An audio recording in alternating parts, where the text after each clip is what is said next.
Hello students, welcome once again in Shri Shyam study point. और जैसे कि आपको पता है कि ह्यूमन रिप्रोडक्शन हमारा चैप्टर चल रहा है और प्रीवियस लेक्चर से हम कर रहे हैं रिप्रोडक्टिव साइकिल। तो रिप्रोडक्टिव साइकिल के बारे में बेसिक्स हमने पढ़ा था कि कब ये शुरू होता है और कब ये खत्म होता है, कौन सा फर्स्ट रिप्रोडक्टिव साइकिल होता है, कौन सा लास्ट होता है। आज हम पढ़ेंगे रिप्रोडक्टिव साइकिल की पूरी डिटेल प्रोसेस की कौन कौन सी स्टेप्स के अंदर ये होता है। तो हम शुरू करते हैं ये स्टेप्स के बारे में। तो सबसे पहला स्टेप जो जहां से जो मेंस्ट्रुअल साइकिल है, जो रिप्रोडक्टिव साइकिल है फीमेल के अंदर, ह्यूमन फीमेल के अंदर शुरू होता है, पहला स्टेप माना जाता है मेंस्ट्रुएशन को। जब मेंस्ट्रुएशन होता है, it is the first day of the menstrual cycle, यानी कि पहला दिन यहां पर माना जाता है। तो मेंस्ट्रुएशन क्या होता है? द ब्लीडिंग, ये क्या होती है? ब्लीडिंग होती है। The bleeding through vagina, vagina के थ्रू ब्लीडिंग होती है due to breakdown of endometrial, due to breakdown of endometrial with blood vessels, with blood vessel, कि ब्लड वेसल के साथ साथ with blood vessels, blood vessel के साथ साथ एंडोमेट्रियल का टूटना, उसके साथ साथ ब्लड का टूटेगा, जिसकी वजह से ब्लीडिंग होती है, उसको हम मेंस्ट्रुएशन बोलते हैं। इसके रीजन क्या होते हैं? देखो, कॉर्पस ल्यूटियम जो बनता है ओव्यूलेशन के बाद में, कॉर्पस ल्यूटियम बनता है। हमें पता है जब ओव्यूलेशन होता है, ओव्यूलेशन के बाद में सेकेंडरी oocyte है वो फैलोपियन ट्यूब के अंदर आ जाता है और जो फॉलिकुलर सेल्स हैं वो कॉर्पस ल्यूटियम बना लेता है। इनकी graphene follicle is converted into A yellow body corpus luteum. अब यहां से ध्यान से समझो, कॉर्पस ल्यूटियम जो बन गया वो 14 डेज तक रहेगा। 14 डेज तक वो प्रोजेस्टेरोन प्रोड्यूस करता रहेगा। कॉर्पस ल्यूटियम का काम प्रोजेस्टेरोन प्रोड्यूस करना। 14 डेज तक अगर within these days fertilisation हो जाती है, फिर तो क्या होता है कि एम्ब्रियो बनता है। एम्ब्रियो की चारों ओर एक लेयर होती है ट्रोफोब्लास्ट सेल्स, वो हम पढ़ेंगे आगे। वो क्या देती है? HCG प्रोड्यूस करने लग जाती है, ह्यूमन कोरियोनिक गोनेडोट्रोफिन। ठीक है, जब HCG प्रोड्यूस होता है, HCG प्रोजेस्टेरोन लेवल को मेंटेन रखता है। तो यानी कॉर्पस ल्यूटियम का काम फर्टिलाइजेशन के बाद में HCG ने संभाल लिया है। ठीक है, अब अगर फर्टिलाइजेशन नहीं होती तो कॉर्पस ल्यूटियम तो डिजेनरेट होगा, corpus luteum to corpus albicans. तो जब वो डिजेनरेट हो जाता है कॉर्पस ल्यूटियम, HCG नहीं है, HCG वो LH प्रोड्यूस करता रहता है, HCG LH देता है। ठीक है ना? किस तरह से HCG है वो देखो, मैंने कहा कि प्रेगनेंसी पर, फर्टिलाइजेशन पे क्या होता है? फर्टिलाइजेशन पे जो एम्ब्रियो है वो क्या रिलीज करता है? HCG हार्मोन प्रोड्यूस करता है। ठीक है, अब ये HCG क्या करता है? LH देता है, जो कॉर्पस ल्यूटियम को मेंटेन रखता है, टूटने नहीं देता। ठीक है, और कॉर्पस ल्यूटियम है वो प्रोजेस्टेरोन देता है, और ये प्रोजेस्टेरोन है ये एम्ब्रियो के लिए यूट्रिन वॉल को मेंटेन रखता है। अंडरस्टैंड? तो इस तरह का ये स्टेप चलता है। अगर फर्टिलाइजेशन नहीं हुआ, there is no fertilisation, no embryo will be form, then no HCG, कोई HCG प्रोड्यूस नहीं होगा, तो HCG LH नहीं प्रोड्यूस करेगा। कॉर्पस ल्यूटियम को मेंटेन कौन रखेगा? कॉर्पस ल्यूटियम मेंटेन नहीं रखेगा तो प्रोजेस्टेरोन लेवल लो हो जाएगा। लो हो जाएगा तो जो यूट्रिन वॉल, ये क्या कर रहा है? यूट्रिन वॉल को जो ये मेंटेन कर रहा है, अब ये मेंटेन नहीं रहेगी, टूटेगी, एंड दिस कॉज मेंस्ट्रुएशन। तो ये क्या होता है? This is due to low level of progesterone. Okay, low level of progesterone के कारण होता है menstruation, which is due to degeneration of corpus luteum, degeneration of corpus luteum into corpus albicans, कि कॉर्पस एल्बिकन के अंदर degenerate हो जाता है, इसीलिए लो लेवल ऑफ प्रोजेस्टेरोन होता है, जिसकी वजह से यूट्रस की वॉल जो है, यूट्रिन वॉल है, वो टूट जाती है।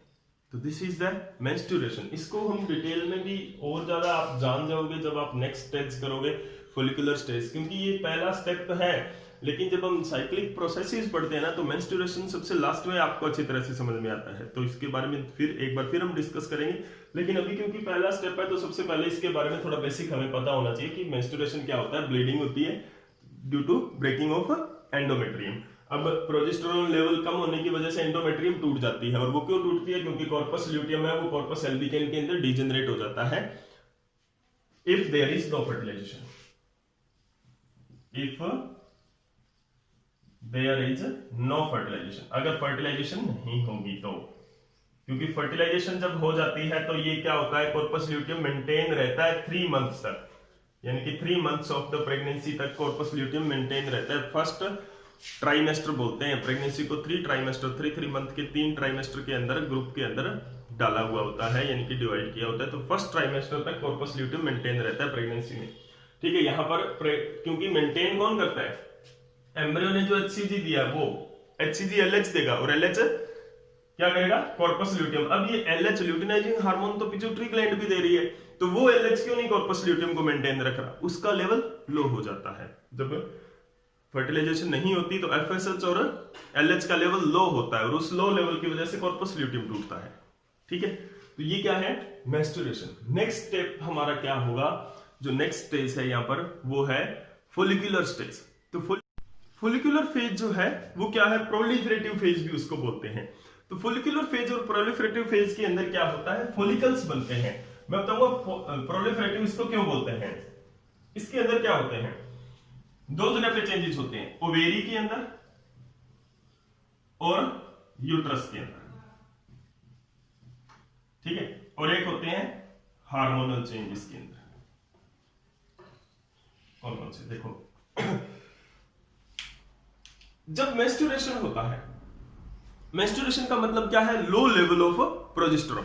अब यहां पर क्या है, लो लेवल ऑफ प्रोजेस्टेरोन है, तो लो level of progesterone, low progesterone level, ये क्या करता है, it will stimulate the anterior pituitary and hypothalamus. Hypothalamus को ये हार्मोनल के बारे में बता देता हूं पहले। ये जो पिट्यूटरी है ये किसको स्टिमुलेट करता है, लो progesterone, it will stimulate the hypothalamus gland, hypothalamus gland को stimulate करता है, and which further stimulate the anterior lobe of pituitary gland to release, ये क्या hypothalamus gland क्या देगी, GnRH gonadotrophin releasing हार्मोन, और ये gonadotrophin रिलीज करेगी, कौन से, FSH। तो यहां पर 2 हार्मोन प्रोड्यूस होंगे, FSH एंड FSH मेनली ये क्या प्रोड्यूस करेगा, पहले FSH ज्यादा अमाउंट में प्रोड्यूस करेगा, लो LH प्रोड्यूस करेगा, ठीक है, high FSH and low LH।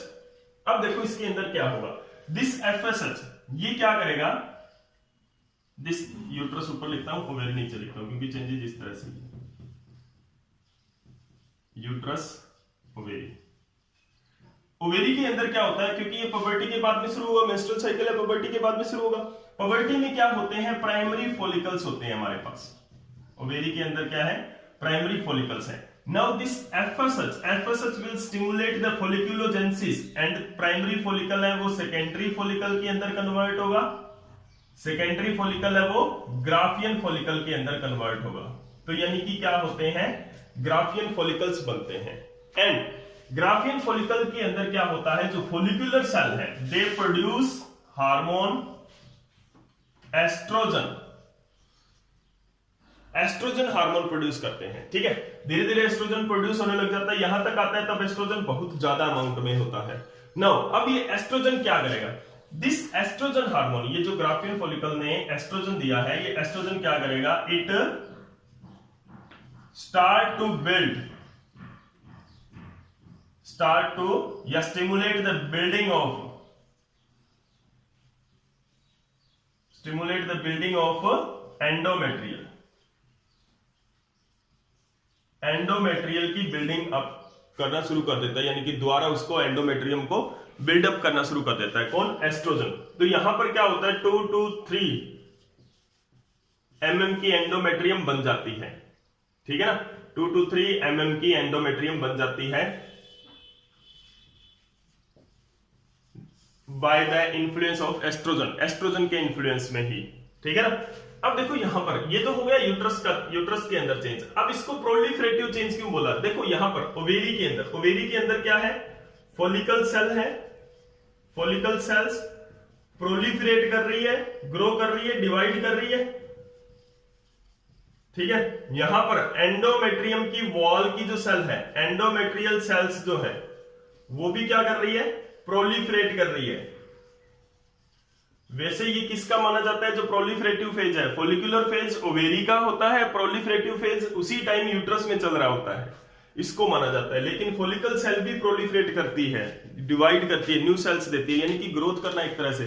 तो फॉलिकल सेल भी तो दे रही है, इधर एंडोमेट्रियम। वैसे माना किसको जाता है प्रोलिफरेटिव फेज? यूट्रस का माना जाता है। दोनों में हो रहा है, ओवेरी में भी हो रहा है और यूट्रस में भी हो रहा है। ओवेरी के अंदर कौन सा माना जाता है? फॉलिकुलर फेज माना जाता है कि इसके अंदर डेवलपमेंट ऑफ फॉलिकल होता है, यानी फॉलिकुलोजेनेसिस होता है यहां पर, ठीक है। तो अब देखो एस्ट्रोजन एक और काम यहां पर करता है। एस्ट्रोजन है वो क्या करेगा? It will high level of oestrogen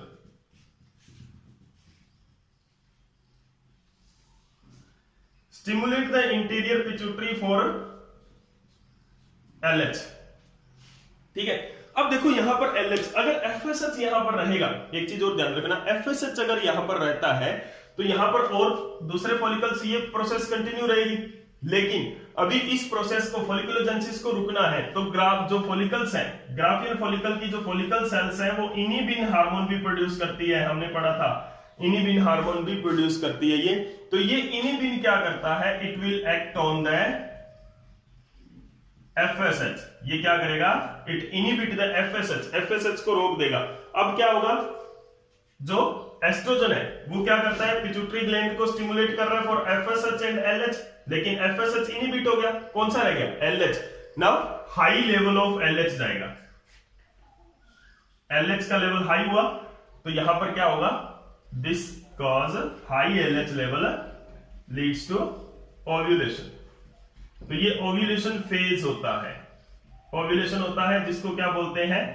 ovulatory phase, जिसके अंदर ओव्यूलेशन होता है। एंड जो मेंस्ट्रुएशन होता है वो 2 to 5 days, it lasts for 2 to 5 days। Follicular phase होता है वो क्या होता है? 1 to 10 days का होता है, ठीक है ना। या हम ये कह सकते हैं, अगर यहां से करें 3 to 14 डेज, ठीक है ना, 3 to 14 डेज। ये क्या होता है? ओव्यूलेटरी फेज है, वो कब होता है? 14th डे होता है। अब जब ओव्यूलेटरी फेज के अंदर क्या होगा? देखो ओव्यूलेटरी फेज के अंदर होता है ओव्यूलेशन। ओव्यूलेशन से क्या होगा? ग्राफियन फॉलिकल एक तो सेकेंडरी oocyte निकल जाएगा, दूसरा हमारे पास क्या रह जाएगा? Corpus luteum. अब क्या हो गया? नेक्स्ट फेज हमारा आ गया। ओव्यूलेशन होते ही नेक्स्ट फेज आ जाता है, ल्यूटियल फेज जिसको बोलते हैं। तो this is the follicular phase. यहाँ पे क्या होता है? यूट्रस के अंदर क्या चेंज होता है? Building up of endometrial. क्यों होता है? एस्ट्रोजन के लेवल हाई होने की वजह से। एस्ट्रोजन का लेवल क्यों हाई होता है? ग्राफियन फॉलिकल जब बन जाता है, मेच्योर हो जाता है फॉलिकल्स, प्राइमरी और सेकेंडरी फॉलिकल है वो मेच्योर हो जाते हैं। मेच्योर क्यों हो जाते हैं? By the action of FSH, ठीक है। एस्ट्रोजन दो काम कर रहा है, एक तो एंडोमेट्रियल बना रहा है, दूसरा क्या कर रहा है? ये LH और FSH को स्टिमुलेट कर रहा है और ज्यादा करवा रहा है। अब देखो FSH और LH, ठीक है, इनिबिन हार्मोन, जो ग्राफियन फॉलिकल के इनिबिन हार्मोन है वो FSH को प्रिवेंट कर रहे हैं, जिसकी वजह से हाई LH प्रोड्यूस हो रहा है। हाई LH प्रोड्यूस होना, देखना बहुत सारी जगह पर आपको सीधा मिलेगा, आपको बोलेंगे कि एस्ट्रोजन है वो FSH के लेवल को रिड्यूस करवा रहा है, नहीं, वो गोनेडोट्रोफिन को इंक्रीज करवा रहा है, ठीक है। FSH रिड्यूस कौन करवा रहा है? इनिबिन हार्मोन, जो ग्राफियन फॉलिकल ने दिया है, फॉलिकुलर सेल ने दिया है, ठीक है। अब क्या होगा? हाई LH लेवल इंक्रीज हुआ ड्यू टू दिस स्टिमुलेशन, और LH क्या करवाएगा? ओव्यूलेशन फेज, ओव्यूलेशन करवाएगा, जिसकी वजह से कॉर्पस ल्यूटियम बनेगा। तो नेक्स्ट फेज हमारा होगा वो क्या है? Luteal phase. नेक्स्ट क्या है? Luteal phase. ल्यूटियल फेज क्या होता है? It last for 15 to 28 days of the menstruation cycle, यानी कि जो पूरा साइकिल है उसका 14 डेज इसमें लगते हैं, यानी कि ये पूरा ल्यूटियल फेज जो होता है 14 डे का है। 14th डे के बाद में, 14 दिन के बाद में कॉर्पस ल्यूटियम डिजेनरेट हो जाता है, ठीक है। तो ये क्या है 15 to 28 डेज, 14 डे बन गए टोटल, ठीक है। तो ये इन दिनों में होता है मेंस्ट्रुअल साइकिल के 15 यानी ओव्यूलेशन के बाद से मेंस्ट्रुएशन तक ये होता है, ठीक है। और वो 14 डे ही होंगे, चाहे कितना भी मेंस्ट्रुएशन हो। जैसे कि मान लो अगर 28 डेज का हम मेंस्ट्रुएशन ले रहे हैं तो ये क्या होगा 28 माइनस 14, तो यानी कि 14th डे ओव्यूलेशन होगा यहाँ पर, ठीक है ना, पॉसिबिलिटी है। 31 का है तो माइनस 14, यानी कि जो ओव्यूलेटरी फेज है वो 14 डेज का, ल्यूटियल फेज है वो 14 डेज का ही होगा, चाहे जो मेंस्ट्रुअल साइकिल है वो 31 डे का हो, चाहे 32 का हो, चाहे 28 का हो, चाहे 26 डे का हो। Luteal phase is last for 14 days only. अगर 40 दिनों का भी, अगर 40 डेज का भी मेंस्ट्रुअल साइकिल है ना, तो भी क्या है, जो ल्यूटियल फेज है वो 14 डेज का ही रहेगा, ओव्यूलेशन उसमें 26 डे को हो जाएगी। अगर 40 डे का मेंस्ट्रुअल साइकिल है तो 40 में से 14 निकाल दो, ल्यूटियल फेज होगा, ल्यूटियल फेज से पहले ओव्यूलेटरी फेज होता है, तो कितना हो गया 26 डे पर ओव्यूलेशन होगा। यानी कि कहने का मतलब है ल्यूटियल फेज 14 डे का ही होगा, ठीक है। अब देखो इसके अंदर क्या है, ल्यूटियल फेज कब शुरू होता है, जब ओव्यूलेशन हो जाता है, कॉर्पस ल्यूटियम फॉर्म हो जाता है। तो ओवेरी के अंदर क्या हो गया, कॉर्पस ल्यूटियम बन गया, उसको हम ल्यूटियल फेज बोलते हैं। अब ये कॉर्पस ल्यूटियम क्या करेगा, कॉर्पस ल्यूटियम को मेंटेन कौन करेगा, पहली बात तो हार्मोन, यहां पर जो पिट्यूटरी ग्लैंड है, पिट्यूटरी ग्लैंड क्या कर रही है, एलएच दे रही है, ठीक है। एफएसएच तो इनहिबिट कर रखा है इनिबिन हार्मोन ने, ठीक है ना, एफएसएच तो इनहिबिट कर रखा था इनिबिन हार्मोन ने, एलएच दे रही है। एलएच क्या करेगा, कॉर्पस ल्यूटियम को स्टिमुलेट करेगा, मेंटेन करेगा, और ये क्या करेगी, प्रोजेस्टेरोन हार्मोन प्रोड्यूस करवाएगा। And progesterone maintain the uterus wall, uterus के अंदर क्या होता है, एंडोमेट्रियम को मेंटेन करेगा, फिर से एंडोमेट्रियल को मेंटेन करेगा, क्या करवा के, इसकी जो थिकनेस है वो लगभग 6 mm तक हो जाती है by the under the influence of progesterone. Progesterone के इन्फ्लुएंस में जो थिकनेस है एंडोमेट्रियल की वो 6 mm तक हो जाती है, ये इसको मेंटेन रखता है। अब क्या होता है, जैसे जैसे टाइम निकलता है, ये जो प्रोजेस्टेरोन लेवल है ये क्या करवाता है, एस्ट्रोजन एफएसएच को इनहिबिट करे रखता है। ये दूसरा काम क्या करता है, it inhibit FSH and LH, ठीक है। यानी कि एफएसएच और एलएच का जो कंट्रोल होता है ना वो साथ में होता है ज्यादातर। क्यों होता है, बिकॉज दे आर गोनेडोट्रोपिन, और पिट्यूटरी के ऊपर जो इनहिबिटरी एक्शन होता है ना वो गोनेडोट्रोपिन का होता है। तो गोनेडोट्रोपिन में फिर ये दोनों ही क्या होंगे, लेवल रिड्यूस होगा, तो स्लोवली क्या होगा, द एलएच लेवल है वो रिड्यूस हो जाता है। अब देखो यहां पर अगर तो फर्टिलाइजेशन हो जाती है ना, अगर फर्टिलाइजेशन हो जाती है तो क्या होता है, यहां पर फर्टिलाइजेशन के बाद में एम्ब्रियो बनता है, ओके। फर्टिलाइजेशन अगर हो जाती है तो एम्ब्रियो के अंदर एक आउटर मेम्ब्रेन होती है जिसको बोलते हैं ट्रोफोब्लास्ट, वो हम पढ़ेंगे आगे। ये ट्रोफोब्लास्ट जो है ये HCG प्रोड्यूस करती है एंड HCG हार्मोन प्रोड्यूस करता है, और ये HCG क्या देता है, LH देता है, और ये LH आगे प्रोजेस्टेरोन को प्रोड्यूस करे रखता है, ठीक है। तो इसीलिए जो पिट्यूटरी वाला LH है उसका यूज नहीं होता ज्यादा, वो जरूरत नहीं है, उसको इनहिबिट कर सकते हैं क्योंकि HCG दे देगी जब भी फर्टिलाइजेशन होगी। लेकिन अब देखो यहां पर ये तो रिड्यूस कर दिया किसने, प्रोजेस्टेरोन ने, पिट्यूटरी को तो इनहिबिट कर दिया, ये LH आना बंद हो गया, ये LH आना बंद हो गया, उधर फर्टिलाइजेशन नहीं हुई तो ये भी नहीं बना, तो ये भी नहीं बना, तो यहां से भी LH नहीं आया, तो LH का लेवल तो क्या होगा, in the absence of fertilization reduce होगा, रिड्यूस होगा तो कॉर्पस ल्यूटियम क्या होगा, डीजेनरेट, और डीजेनरेट होगा तो प्रोजेस्टेरोन लेवल क्या होगा, लो, एंड लो प्रोजेस्टेरोन लेवल क्या होगा, एंडोमेट्रियम जो है वो क्या होगी, लो प्रोजेस्टेरोन में ब्रेकडाउन, ठीक है। तो पहले स्टेप पे जाओ, मेंस्ट्रुएशन जब हम कर रहे थे फर्स्ट स्टेप, तो वहां पे हमने क्या पढ़ा था, लो प्रोजेस्टेरोन लेवल, यहां से लो गया है, ये low progesterone level, corpus luteum breakdown, this is LH. तो इस स्टेप से उसके बाद में क्या होता है, मेंस्ट्रुएशन ऑकर्स होता है। ठीक है, तो this is all about the reproductive cycle. Next lecture के अंदर हम इसको ग्राफिकल वे से भी पढ़ेंगे कि जो एनसीईआरटी में ग्राफ दिया है उसको भी हम सोल्व करेंगे पूरी तरह से, ताकि ये कंसेप्ट आपको अच्छी तरह से क्लियर हो। और अगर वीडियो आपको अच्छी लगी तो लाइक एंड शेयर जरूर करें। Thank you.